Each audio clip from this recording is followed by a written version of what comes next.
காலகட்டத்துக்கு நாம் வந்து விட்டோம். கிட்டத்தட்ட 800 ஆண்டுகளை கடந்து இன்றைக்கு கம்பனியுடைய பாதையை நாம் பார்த்து கொண்டிருக்கிறோம். அப்படிப்பட்ட ஒரு சூழலில் இன்றைக்கு எல்லா இடங்களிலும் கணினி தமிழாக மாறி இருக்கிறது. எல்லா இடங்களிலும் கணினி தமிழாக மாறி இருக்கிறது நம்முடைய கன்னித்தமிழ். அப்படி கன்னித்தமிழ் கணினி தமிழாக மாறிய போதும் கூட கம்பரினுடைய தமிழ் கம்பீர தமிழாக இன்றைக்கும் உயர்ந்திருக்கிறது. சிறப்பு. நீங்க வால்மீகியுடைய ராமாயணம் தோன்றி அதற்கு பிறகு 1000 ஆண்டுகளுக்கு பிறகுதான் கம்பனுடைய ராமாயணம் வந்தது. இந்த 1000 ஆண்டுகளுக்கு இடைப்பட்ட இடைவெளி என்பது ஒரு பெரிய இடைவெளி. அதிலும் அன்றைக்கு வால்மீகி ராமாயணத்திலே வால்மீகி காட்டிய ராமனும் வால்மீகி காட்டிய சீதையும் வேற ஒரு பரிமாணத்திலே சாதாரண மக்களோடு மக்களாக இருந்த ராமாயணம் தான் வால்மீகி ராமாயணம். ஆனால் கம்பனியுடைய ராமாயணத்திலே ராமபிரானும் சீதையையும் தெய்வமாக போற்றி தெய்வங்கள் மனிதர்களும் தெய்வமாக காட்டப்பட்டது கம்பராமாயணம். அதை கண்ணதாசன் ரொம்ப அழகா சொல்லுவார். வால்மீகி சொன்ன வடமொழி நூல் ஒன்றிணைத்தார், தேன் பூசி தருகிறேன் செந்தமிழில் என்று சொன்னார், சீதைக்கு தமிழ்நாட்டு சேலை கட்டி வைத்தான், ஸ்ரீராமன் முகத்தில் தென்னாட்டின் பண்பாட்டை வைத்தான்னு சொல்லுவார் கண்ணதாசன். ரொம்ப அழகான வார்த்தை இந்த வார்த்தை. அதாவது ஸ்ரீராமனினுடைய ஒழுக்கத்தில் பண்பாடு, நம்முடைய தமிழ் பண்பாட்டை கம்பராமாயணத்தோடு இணைத்து பாடுவீங்க. வால்மீகியுடைய ராமாயணத்தையும் கம்பராமாயணத்தையும் பார்த்தால் கம்பராமாயணத்திலே நம்முடைய தமிழ் பண்பாடு மிக உயர்ந்து ஓங்கி காணப்பட்டிருக்கிறது. அது இன்றைக்கு வரைக்கும் தொடர்ந்து கொண்டிருக்கிறது என்பதுதான் கம்பனுக்கே உரிய பெருமை. இப்படி ஒரு நீண்ட நெடிய வரலாற்றினுடைய கம்பராமாயணத்திலே இன்னைக்கு நான் என்ன யோசிச்சு வந்திருக்கேன் அப்படின்னா, கம்பன் அன்றைக்கு இருந்து ஆரம்பித்த காலம் சரி, இன்றைக்கு கம்பன் எப்படி நமக்கு சில பாடங்களை சொல்லி தருகிறார். நான் முதல்ல நீங்க எடுத்தீங்கன்னா நான் தொடர் கதைகள் எல்லாருக்கும் தெரியும். எல்லா கதைகள் ராமன் பிறந்தது வளர்ந்தது காட்டுக்கு போனாங்க கதைகள்லாம் இல்லை.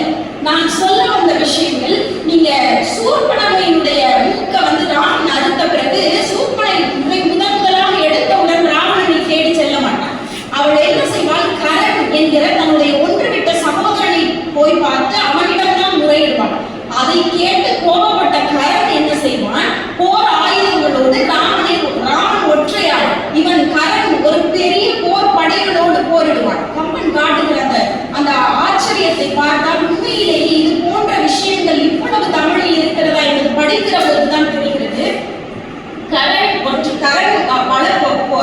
போர் கருவிகளோடு போராடுகிறான், ராமன் ஒற்றையாளாக போராடி கொண்டிருக்கிறான். அப்போது ஒவ்வொரு வில்லாக விடுகிற போது ராமனினுடைய வில் உடைந்து விடுகிறது. கரண்டம் போரிடுகிற போது உடைந்தவுடன் பொதுவாகவே அரசர்கள் மன்னர்கள் எல்லாம் போரிட்டால் என்ன செய்வார்களா, வில் தீர்ந்து விட்டால் இப்படி கை நீட்டினால் அவர்களுக்கு பின்னால் இருக்கிற அந்த சாரதிகள் அந்த வில்லை எடுத்து கொடுப்பார்கள். ஆனால் அன்றைக்கு கரனோடு போட்டி போட்ட போது ராமனுக்கு பின்னால் ஒருவர் கூட இல்லையா. ஆனால் அப்படி ஒருவர் கூட இல்லாமல் இருந்த போதும் கூட ராமன் வழக்கமாக எப்படி பின்னால் கையை ஏந்துவாரோ அதே போல மிக இலகுவாக பின்னால் கையை கொண்டு சென்ற போது வருண பகவான் ராமனுக்கு அந்த அம்பை கொடுப்பார். இந்த அம்பு எப்படி ராமனுக்கு வருண பகவான் கொடுத்தார் என்றால், பரசுராமனோடு ராமனும் பரசுராமனும் போட்டி போட்ட போது அதை வெற்றி பெற்ற பிறகு பரசுராமனிடமிருந்து பெற்ற அந்த வில் அம்பை யாரிடம் கொடுத்து வைத்திருந்தாராம், ராமன் வருண பகவானிடம் கொடுத்து வைத்திருந்தாராம். இப்படிதான் கம்பன் காட்டுவார். இப்படி ஒரு விஷயத்தை நீங்கள், இது முதல் பகுதி, இந்த சூர்பனகையோடு போரிடுகிறது. அடுத்தது நீங்க இங்க வந்தீங்கன்னா கடைசி நிறைவு படலத்துல வந்தீங்கன்னா, ராவணன் ராவணோடு முதல் நாள் போரிடுகிற போது தன்னுடைய அந்த ஆயுதங்கள்லாம் முடிஞ்சு போனோன்னு ராமன் ஒரு வார்த்தை சொல்லுவார், இன்று போய் நாளை வா, உன்னிடம் ஆயுதம் இல்லை, இன்று போய் நாளை வா. அப்படி சொல்கிற போது கம்பன் ரொம்ப அழகான ஒரு வார்த்தையை அங்கே சொல்கிறார், வாரணம் பொருத மாறும். வாரணம் ஒரு நல்ல வார்த்தையை கவனிங்க, வாரணம் பொருத மாறும், சங்கரன் கொடுத்த வாளும் வீரனும் களத்தில் போட்டு. நீ அவன் பெரிய அந்த வாரணம் பொருத்த மாறு போயிடுச்சு, ஆனா அந்த இடத்தில் சங்கரன் கொடுத்த வாளையும் கீழே போட்டான். சங்கரன் என்கிற ஈஸ்வர பரமேஸ்வர பெருமான் கொடுத்த வாள், அதையே கீழே போடணும். அந்த வாள் இருக்குல்ல, அப்ப அதை எடுத்து போரிட்டு இருக்கலாம்ல, அப்ப ஏன் அதை போட்டுட்டு போனார்? அதுக்கு கம்பன் அந்த வார்த்தை நயம். நீங்க இந்த அதுக்கு பேர் என்ன அப்படின்னா சந்திரஹாசம். அந்த இவர் சிவபெருமான் கொடுத்த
சுக்ரீவனுக்கு வாலியிடம் போராடி ஆட்சி அதிகாரத்தை கைப்பற்றி கொடுத்து விடுகிறார். அப்ப ராமன் சொல்கிற விஷயம், இன்னைக்கு நம்ம படிக்கிறோம் மேனேஜ்மெண்ட் தியரியில படிக்கிறோம், பிபிஆர் மேனேஜ்மெண்ட் ஸ்டூடெண்ட்ஸ் கிட்ட கேட்டா என்ன சொல்லி தருவாங்க தெரியுமா? மேனேஜ்மெண்ட் தியரியில இன்றைக்கு சொல்லிக் கொடுக்கிற பாடம், உன்னை விட சிறியவராக இருந்தாலும் கூட ஒருபோதும் அவர்களை ஏளனமாக எண்ணிவிடாதே. இன்னைக்கு மேனேஜ்மெண்ட் தியரி சொல்லிக் கொடுக்கிறது. ஆனால் கம்பன் அன்றைக்கு ராமன் வழியாக சுக்ரீவனிடம் என்ன சொல்றான்னா, இங்க பாரு, உனக்கு ஆட்சி அதிகாரங்கள் எல்லாம் ஈஸியா உனக்கு கிடைச்சிருச்சு. ஆனால் அப்படி கிடைச்சிருச்சுன்னு நினைச்சு யாரையும் எளிதாக எண்ணி விடாதே. ஏனென்றால் நான் சிறு வயதாக இருக்கிற போது உண்டி வில்லை வைத்து மண் உருண்டைகளை வைத்து கிழவியினுடைய அந்த கூன் முதுகிலே நான் அடித்தேன். விளையாட்டுத்தனமாக நான் மண் உருண்டைகளை வைத்து விளையாடினதாகத்தான் எனக்கு ஞாபகம். ஆனால் அவள் அதை மனதிற்குள்ளே வைத்துக் கொண்டு எனக்கு சொந்தமான மண்ணையே கொடுக்காமல் செய்து விட்டாள். அதனால் யாரையும் எப்போதும் ஒருபோதும் ஏளனமாக எண்ணாதே என்கிற தத்துவத்தை சுக்ரீவனுக்கு ராமன் சொல்வதாக கம்பன் சொல்லுகிறார். இதெல்லாம் நீங்க வால்மீகி ராமாயணத்துல இல்லை. அப்ப எவ்வளவு அழகான ஆச்சரியங்கள் இந்த கம்பன் நமக்கு கொடுத்து விட்டு போயிருக்கிறார். அதே மாதிரி கம்பராமாயணத்துடைய ரெண்டு வித்தியாசமான இடங்கள், ஒன்னு அயோத்தி, இன்னொன்னு இலங்கை. நீங்க எப்படி ஒரு மனிதர்கள் வாழ வேண்டும் என்கிற வாழ்வியல் விழுமியங்களை கம்பன் அயோத்தியின் வழியாக காண்பித்திருப்பார்.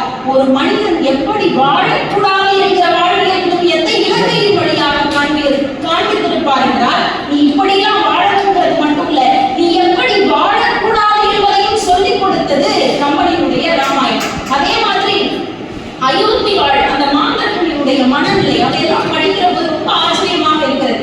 இன்னைக்கு நம்ம பேசுறோம், என்ன பேசுறோம்? பெண்ணியம் பேசுறோம், பெண்களுக்கு எல்லா சொத்துரிமையிலும் பங்கு வேண்டும்னு பேசுறோம். பங்கினை வந்துருச்சு, பெண்களுக்கு சொத்துரிமையில் பங்கு வந்துருச்சு. அதனாலதான் அந்த தலைமை கம்பன் அன்றும் இன்றும் என்றும் கொடுத்தேன். நீங்க கோசலை நாட்டினுடைய மகளிரை பற்றி கம்பன் பாடுகிறார். எப்படி பாடுறாங்கன்னா, பொருந்தடங்கள் பிறை முதலால், வார்த்தை பொருந்தடங்கள் பிறை முதலால் எல்லாம் பொருந்து செல்வமும் கல்வியும் பூத்ததுன்னு சொல்றாங்க. அந்த வார்த்தைக்கு என்ன அர்த்தம்னா, நீங்க பெண்களுக்கு அழகான பெண்கள், மகளிர்னா அழகானவர்கள்னா அன்றைக்கு இருந்த காலகட்டம். ஆனா அப்பவே கம்பன் என்ன சொல்லியிருக்காரு, அழகான மகளிராக மட்டும் அல்லாமல் கல்வியோடு, கல்வி இருந்ததுன்னா கல்வி மட்டும் இல்ல, செல்வமும் அவர்களுக்கு வந்து சேர வேண்டும்னு.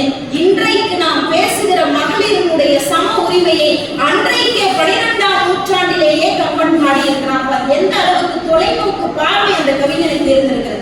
அதே மாதிரி நீங்க ராமனையும் தசரதனையும் எடுத்துக்கோங்களேன். இன்றைக்கு இருக்கிற பிள்ளைகள் அப்பா ஏதாவது சொன்னா என்ன சொல்றோம்? பாப்பா எனக்கு தெரியலாம், அப்படிதான் இன்னைக்கு இருக்கிற பிள்ளைகள் சொல்றோம். ஆனால் ஒரு தந்தைக்கும் மகனுக்குமான அந்த தொடர்பு, அந்த உறவு முறை எப்படி இருக்க வேண்டும் என்பதை கம்பன் ரொம்ப அழகான அந்த வார்த்தை நுட்பங்கள்ல சொல்றான். அதனாலதான் அந்த சந்த கவிஞன்னு சொல்றோம். ஒண்ணும் இல்ல, ராமனுக்குத்தான் அதிகாரம், ஆட்சி அதிகாரம் முதல்ல தசரதன் சொல்றார். அப்படி சொல்கிற போது ராமனுடைய மனநிலை என்னவாக இருந்தது? என்னன்னா, தாதை அப்பரிசு உரை செய்ய தாமரை கண்ணன் காதல் உற்றிலன். அவன் இன்னும் ஆட்சி அதிகாரம் எனக்கு கையில கிடைச்சிருச்சு பெருசா சந்தோஷமும் படல, இகழ்ந்திலன், எனக்கு வேணாம்னு சொல்லல. என்ன சொல்றான்? கடன் இது, எங்க அப்பா சொல்லிட்டாரு, நான் செஞ்சுதான் கடன் இது என்று உணர்ந்து யாது கொற்றவன் அவன் ஓதியது அது செயல்ல ராமன் அந்த செயலை எடுத்து ஏற்க துணிந்தான்னு கம்பன் போடுகிறான். இப்ப இதே நுட்பத்தை இன்னொரு இடத்துல நீங்க பொருத்தி பாருங்க. அப்பா சொன்ன உடனே சந்தோஷமும் படல, எனக்கு கவலையும் படல, எனக்கு அப்பா என்ன சொல்றாங்களோ அதை நான் கேட்கிறேன்னு ஆட்சி அதிகாரத்துக்கு சரி ஒப்புக்கொண்ட ராமன் அதே தசரதன் கூப்பிட்டு, உனக்கு ஆட்சி இல்லடா, அது பரதனுக்கு போக போகுதுன்னு சொன்ன போதும் கூட செந்தாமரை மலர்ந்த முகத்தோடு, மலர்ந்த என்கிற வார்த்தையை கம்பன் போடுகிறார். மலர்ந்த முகத்தோடு அதை ஏற்றுக்கொண்டார். துன்பம் இடுக்கல் வருங்கால் நகுக வள்ளுவன் சொன்னதை கம்பனும் சொல்லுகிறார். அப்ப நீங்க எந்த மகிழ்ச்சியாக இருந்தாலும் சரி, என்ன துன்பமாக இருந்தாலும் சரி, இரண்டையும் சரியாக கருதுகிறவன் தான் மிகச்சிறந்த தலைவனாக முடியும் என்பதை ராமன் வழியாக கம்பன் அன்றைக்கு பதிவு செய்திருக்கிறான். இன்னைக்கு அது தேவைப்படுதா இல்லையா? இன்றைக்கு இருக்கிற அரசியல் சூழ்நிலைகளை நாம் பார்க்கிறோம். உணர்ச்சி வசப்படுகிற மனிதர்களை நாம் பார்த்துக் கொண்டிருக்கிறோம். ஆனால் ஒரு தலைவனுக்குரிய மிகப்பெரிய தகுதி என்பது உணர்ச்சி வசப்படாத நிலை. அது இன்றைக்கும் தேவைப்பட்டுக் கொண்டே இருக்கிறது. நீங்க அடுத்து அப்பாவை விட்டுருக்கு, அடுத்து அம்மாவுக்கு வருவோம். இருக்கும் பிடிசோறு தனக்கென்று எண்ணாமல் கொடுக்கின்ற கோயில் அது. தினம் துடிக்கும் உயிர்கள் தோளில் இடம் கொண்டு அணைக்கின்ற தெய்வம் அது. அது உரிமை, அது நேர்மை, அது வாய்மை, அதன் பெயர் தான் தாய்மைன்னு கண்ணதாசன் சொன்னார்ல. அப்படிப்பட்ட தாய் என்ன நினைப்பா? தான் பிள்ளைக்கு ஆட்சி அதிகாரம் கிடைக்கணும்னு நினைப்பான். ஆனா தன் பிள்ளைக்கு ஆட்சி அதிகாரம் இல்லைன்னு சொன்ன உடனே கோசலை சொல்வதாக கம்பன் என்ன வார்த்தையை போடுகிறான் பாருங்க. முறைமை அன்று என்பது உண்டு, நீதான் மூத்தவன், உனக்கு தான் வரணும். ஆனா முறை இல்லாம பண்றாங்க. முறைமை என்பது முறைமை அன்று என்பது உண்டு, ஆனாலும் மும்மை நிறை உணர்த்தவன் அப்படின்னு சொல்றான். மும்மை நிறை உன்னை விட வரதன் நல்ல வேண்டாம், உனக்கு தான் ஆட்சி அதிகாரம் கிடைக்கணுங்கிறதான் முறை. யார் சொல்றா? அம்மா சொல்றா. தான் பிள்ளைக்கு கிடைக்கல, ஆனால் அந்த தாய் என்ன சொல்கிறாள்? உன்னை விட வரதன் நல்ல வேண்டாம், அதனால அவனுக்கு ஆட்சி அதிகாரம் போகட்டும்னு சொன்னா. இன்றைக்கு இருக்கிற குடும்பத்திலே இருக்கிற பெண்களுக்கு கம்பன் இன்றைக்கு வரைக்கும் பாடம் சொல்லி கொடுத்து கொண்டே இருக்கிறான். சரி, கோசலை ராமனுடைய அம்மா தான் அப்படி சொன்னான். அடுத்து இங்க வரும் இலக்குவனினுடைய தாய் சுமத்திரை என்ன சொல்லணும்? ராமன் தான் போறான், உனக்கு ஏன்டா தலைவியா? நீ ஏன்டா புள்ள போற? நீ ஏன் புள்ள குட்டியெல்லாம் விட்டுட்டு நீ ஏன் 14 ஆண்டுகளுக்கு போகணும்? அவன் போகட்டும் அப்படிதானே சொல்லணும். இன்றைக்கு இருக்கிறவர்கள் அப்படின்னு சொல்லி இருப்பார்கள். ஆனால் சுமத்திரை சொல்லுகிறாள், இவனோடு பின் செல்லாது. இந்த ஒரு வார்த்தையை மட்டும் நம்ம எடுத்துக்கிட்டோமா அது தப்பா போயிடும். இவனோடு செல்லாதுன்னு சொல்லிட்டு அடுத்த வார்த்தை கம்பன் போடுகிறார், இவன் பின்னால் செல். அதாவது இவனோடு நீ போவோம், அவனோடு ராமனோடு நீ நடந்துக்க, நீயும் ஒரு அவசரமாக நடந்து போக கூடாது. நீ அவனுக்கு அடிமையாக 14 ஆண்டுகள் அவனோடு பின்னால் சென்று பத்திரமாக பார்த்து கொள்ள சொல்றாங்க தாய் சொல்லுவாங்க.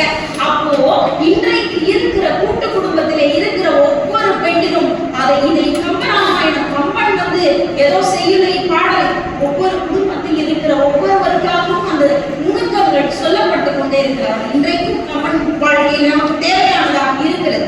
அடுத்து பரதனை பத்தி பேசணும்னா நமக்கு அதுவே தனியா ஒரு தனி ஒரு நிகழ்வு வேணும். பரதன் ஒரு ஆகச்சிறந்த, அதனாலதான் 1000 ராமன் குகன் சொல்லுகிறார். 1000 ராமன் ஒரு பரதனுக்கு ஈடாக முடியுமோன்றார். நாம் ராமனை தலைவனாக கொண்டாடுகிறோம், ஆனா 1000 ராமன் சேர்ந்தா கூட ஒரு பரதனாக முடியாதுன்னு சொல்றதுக்கு அந்த வார்த்தை அது அவ்வளவு சீக்கிரமா கிடைத்த வார்த்தை இல்லை. நீங்க பரதன் ஏன் பாதுகையை ராமனுடைய பாதுகையை எடுத்து அரசாட்சி செஞ்சான் அப்படிங்கிறதுக்கு ஒரு நல்ல உண்மை. அந்த வார்த்தை பாருங்க, பாதுகையை வச்சு எங்க அண்ணன் இல்லாத இடத்துல அவனுடைய காலனி அவனுடைய பாதுகையை ஆட்சி செய்யட்டும்ங்கிறது தான் நம்ம எல்லாரும் நினைச்சு கொண்டு இருக்கிறோம். ராமன் இல்லாத இடத்திலே ராமனுடைய பாதுகை அரசாட்சி செய்யட்டும், பரதன் அதை வைத்து ஆட்சி நடத்தி கொண்டிருக்கிறான் அயோத்தியிலே. ஆனால் நான் இப்படி பார்க்கிறேன், ராமன் இல்லாத இடத்தில் ராமன் பாதுகை இருப்பதாக இல்லை. இந்த அரசாட்சி என்பது என் அண்ணனுடைய பாதுகைக்கு சமம், எனக்கு அது தேவையில்லை என்பதற்காக அண்ணன் தம்பி உறவு எப்படி இருந்திருக்கிறது, தேவைப்படுகிறது. அண்ணன் தம்பி என்கிற உறவு முறைகள் இன்றைக்கு சின்ன சின்ன வாய்க்கால் வரப்புக்கு கூட சண்டையிட்டுக் கொண்டிருக்கிற இந்த காலங்களிலே ஒரு அரசாட்சியை உதறிவிட்டு பாதுகையை வைத்து அரசாட்சி நடத்துகிறான் என்றால் அந்த கூட்டு குடும்பங்களினுடைய உன்னதத்தை கம்பன் ராமாயணத்தின் வழியாக ஒவ்வொரு தமிழருக்கும் சொல்லிக்கொண்டே இருக்கிறார். அடுத்து ஊர்மிளை. நீங்க ஊர்மிளை வந்தீங்கன்னா இலக்குவனுடைய மனைவி. ஏன் ஊர்மிளையை நீங்க பாத்தீங்கன்னா ராமன் துறவுகோலம் கொண்டு போகணும்னு சீத்தை போறா. ஏன்னா ராமன் கணவன் நீ இல்லாத ஊர் எனக்கு அயோத்தி கிடையாது, நானும் வந்துடுறேன், நீ இருக்கும் இடம் தான் எனக்கு அயோத்தின்னு சொல்லி ராமன் பின்னால் போவது ஒரு கணவன் மனைவியோடு போவதெல்லாம் பெரிய விஷயம் இல்லை. ஆனால் இலக்குவன் போகிற போது ஊர்மிளை என்ன செஞ்சுட்டு இருந்தானா, இலக்குவன் வேகமாக அந்த புறத்திற்குள்ளே போய் ஊர்மிளையை பார்க்கிற போது ஒரு கம்பன் சொல்லுகிறான், ஊர்மிளை சிங்காரம் செய்து கொண்டு தன்னை அழகுபடுத்தி கொண்டிருந்தார். ரொம்ப மகிழ்ச்சியான புன்னகையோடு இருந்ததாக கம்பன் காட்டுகிறார். என்னடா அது, 14 ஆண்டுகள் வனவாசம் போகிறார் தன்னுடைய கணவனோடு சேர்த்து, கணவனுடைய அண்ணன். அப்ப அந்த மனைவி எப்படி இருந்திருக்கணும்? அப்படிதான் நம்ம எல்லாரும் இன்னைக்கு நம்மளுடைய எல்லா பார்வைகளும் அப்படிதான். ஒருத்தர் பார்த்தோம் நம்ம தப்பா ஒரு விஷயத்தை நினைச்சிடறோம். ஆனால் ஒருவரை பார்த்தவுடன் நம்ம என்ன நினைக்கிறோமோ அது சரியல்ல. அதனாலதான் கண்ணால் காண்பதும் போய் காதால் கேட்பதும் போய் தீர விசாரிப்பதை மெய்னு சொன்னது அதனாலதான். ஆனால் ஊர்மிளை அதுக்கு பிறகு கம்பன் சொல்லுகிறார், ஊர்மிளை ஏன் தெரியுமா அப்படி தன்னை சீவி சிங்காரம் செய்து கொண்டால்? அப்படி சீவி சிங்காரத்து மகிழ்ச்சியோடு இருக்கிற போது அங்கிருந்து இலக்குவன் வந்த உடனே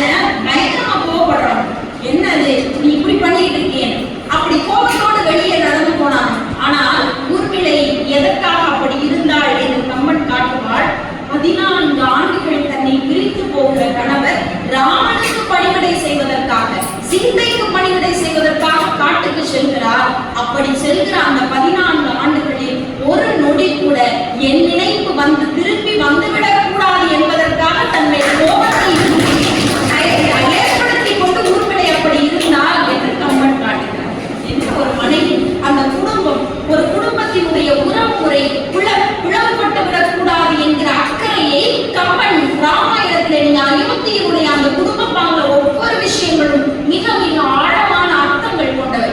சரி, குடும்ப உறவு முறைகளை தாண்டி நீங்க எங்க வாங்க, குகனோட ஐவரானும் சுக்ரீவனோட அறுவரானும் சொன்னார்கள். அது அவ்வளவு சாதாரண வார்த்தைகள் அல்ல. நீங்க குகன் ராமாயணத்துல ராமனுக்கு கூட பெருமாள்ங்கிற வார்த்தை கிடையாது. ஆனா ரெண்டு பேருக்கு தான் ராமாயணத்துல பெருமாள் என்கிற வார்த்தை. ஒண்ணு லக்ஷ்மண பெருமாள், இன்னொன்று குகா பெருமாள். ஏன் அப்படிப்பட்ட பட்டம்? ஏன் அப்படின்னா கம்பன் குகன் வழியாக இன்னைக்கு இருக்கிற சமுதாயத்துக்கு ஒரு பெரிய மெசேஜ் சொல்லிட்டு போயிருக்காரு. அந்த மெசேஜ எல்லாரும் தெரிஞ்சுக்கணுங்கிறதா என்னுடைய ஆசையும் கூட. இன்னைக்கு சொல்லிட்டு இருக்கோம், தொட்டால் தீட்டு. இவன் இந்த குடத்துல பிறந்தான், இவன் தீட்டு. இன்றைக்கும் அது நடைமுறையில் இருந்து கொண்டே இருக்கிறது.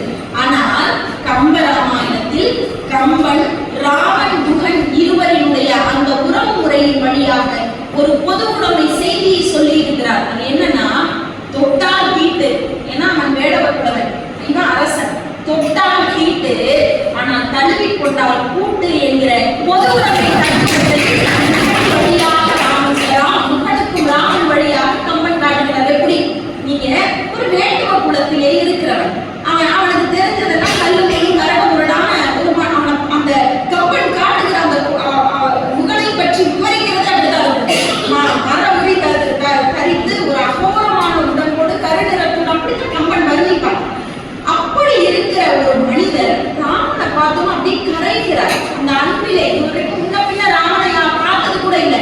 ஆனால் ராமன் என்கிற அந்த வார்த்தையை கேட்டு அன்பிலே கரைந்தவர் குகன் பெருமான். சரி, ராமன் உயர்ந்த குலத்திலே இருக்கிறவர், அவ அரசன்.